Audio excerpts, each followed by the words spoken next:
जय माता दी सभी को। जय गुरु मांजली, जय कुरुक्षेत्र धाम की जय हो। जयकारा दुर्गे भद्रकाली का। जय माता दी। बहुत बच्चों के मैसेज आ रहा है कि कुछ बताइए कि गुप्त नवरात्रि कब है और गुप्त नवरात्रों को कैसे रखा जाता है और क्या उसमें प्रोसेस होती है, क्या प्रक्रिया होती है। तो इसी के बारे में एक वीडियो बनाने जा रहा हूँ।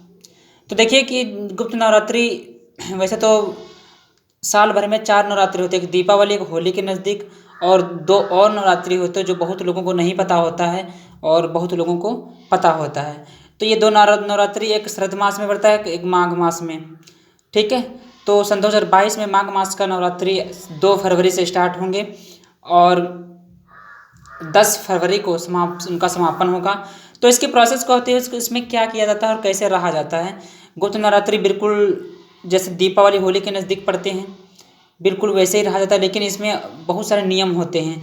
ये स्पेशल तांत्रिक लोगों के लिए या फिर भक्तों के लिए वैष्णवी पूजा होती है और तामसिक पूजाएं भी होती है। इसमें तंत्र विद्या और मंत्रों की सिद्धि की जाती है। तो ये कैसे रहा जाता है, पहली बात तो इसमें रहने के लिए जैसे वो नवरात्रि रहते हो वैसे ही ये भी नवरात्रि रहना, लेकिन इसमें कलश स्थापना होती है, खेती नहीं बोई जाती है।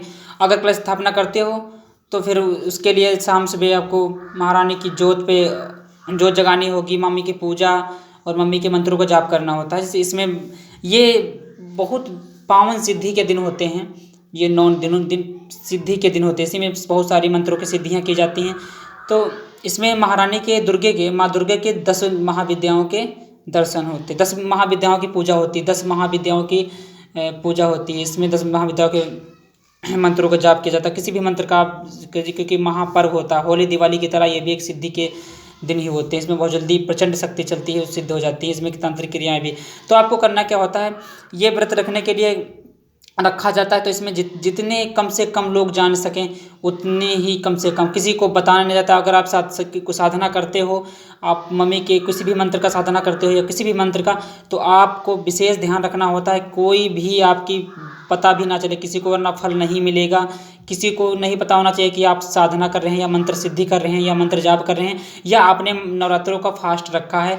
ये किसी को भी, वैसे घर में तो सब लोग जाने जाते हैं, लेकिन घर में भी सबको सूचित कर दीजिए कि किसी को, बाहर वाले को पता नहीं होना चाहिए कि आप मंत्र साधना कर रहे हैं, मंत्र जाप कर रहे हो। नहीं तो उस मंत्र की साधना भंग हो जाएगी, वो भंग करने की कोशिश करेंगे और आपकी नवरात्रों का फल भी आपको प्राप्त नहीं होगा। इसका मतलब क्या था, गुप्त नवरात्रि मतलब, गुप्त का मतलब होता है चोरी छुपके मतलब गुप्त तरीके से उसमें पूजा की जाती है, गुप्त तरीके से माँ की आराधना की जाती है, माँ की सिद्धि की जाती है गुप्त तरीके से। कुछ भी जो जल होता है वो आप बाहर ना ले जाएं, बस ऐसे तुलसी पे चढ़ा दें और धूप के, किसी को नहीं बताना चाहिए कि आप गुप्त नवरात्रि हो, बिल्कुल भी नहीं बताना चाहिए, तो आपको उसका फल नहीं प्राप्त होगा। और इस 9 दिनों में महारानी की सेवा होती है, एक सब मंत्रों की सिद्धि होती है। इसमें तांत्रिक क्रियाएं भी बहुत प्रचंड रूप से होती हैं। तो उनसे बचने के लिए भी मैं सुरक्षा घेरा का मंत्र भी दूंगा या फिर सुरक्षा कवच की भी विधि बताऊंगा। लेकिन ये नवरात्रों में आपको विशेष ध्यान रखना होता है। वैसे होते तो वैसे ही हैं जैसे होली दिवाली के पास वाले, लेकिन इन नवरात्रों में विशेष ध्यान रखना था कि गुप्त तरीके से पूजा होती है, गुप्त तरीके से, और इसमें मंत्रों की सिद्धि भी गुप्त तरीके से होती है। किसी को नहीं पता होना चाहिए कि आप साधना कर रहे हो। तो बहुत सारी ये थी। और जय माता दी, भगवती आप लोगों को कल्याण करे।